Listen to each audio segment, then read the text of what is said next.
Good morning. I'm J. Lenora Bressler. Welcome to the October 19, 2018 edition of the Bible Delight in the Details. Now, we are going all the way back to Genesis chapter 48, something very interesting that frankly I had never realized. And this is why it behooves everyone to have a dad who is a Bible scholar, because he teaches you things that are absolutely fascinating that you never realized before. You know, as Christians, we are used to understanding that we have been grafted in to the Jewish line, that the Word of God came first to the Jews and then through them out to all people, Jew and Gentile. And in the New Testament, it talks about that the Gentiles, the non-Jewish people of the world, can be grafted into that line, that we are adopted. And that's a beautiful thought.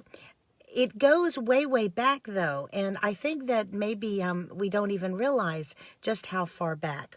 Back to the 12 tribes of Israel, yes. The patriarch Jacob, he had his 12 sons, as you know, and his favorite was Joseph. You know the story about how Joseph was betrayed by his brothers, sold into slavery in Egypt, rose to be second in command, second only to the Pharaoh, forgave his brothers, saved not only his family and the Jewish line, but also the people of Egypt as well, because of a famine that he was able to prepare for, because God gave him a supernatural understanding through dreams.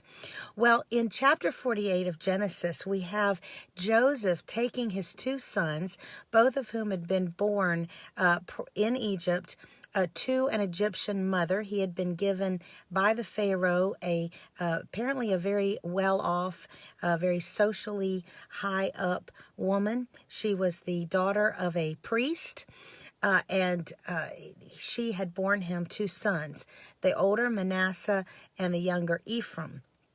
Now, interestingly, Manasseh means to forget, or to be able to forget, and and Ephraim means fruitful.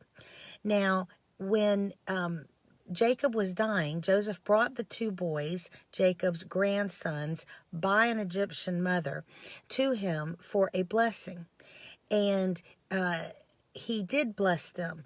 But interestingly, as he blessed them, he also adopted them. This was adopting into the firm line of the Jewish foundation of the Jewish faith, two people who, while yes, were connected with Jacob because of his because that was blood, right?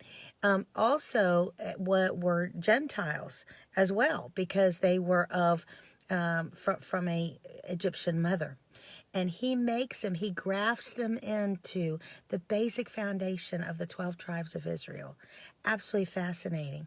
Now, also, when he is blessing them, he actually crosses his hands, giving the predominant blessing to the younger son, Ephraim, rather than the firstborn, Manasseh. And it's fascinating that when you know what the names mean, he would give the first blessing, you might say, to the one named fruitful. Again, the younger one, the one that would not be expected to have the better blessing, because God is a master at turning things on their heads, doing what you don't expect, because God looks not as man looks on the outside and on position and status and culture, but inside on the heart. And he looks at us, and whether we are of the Jewish background or Gentiles or whatever our background is, he looks upon our heart. And if there he finds loving, respectful response, he is very happy to adopt us into his family, much like Jacob was happy to adopt those boys as well. I'm J. Lenora Bressler. Visit me on the next edition of the Bible Delight in the Details. Have a great day.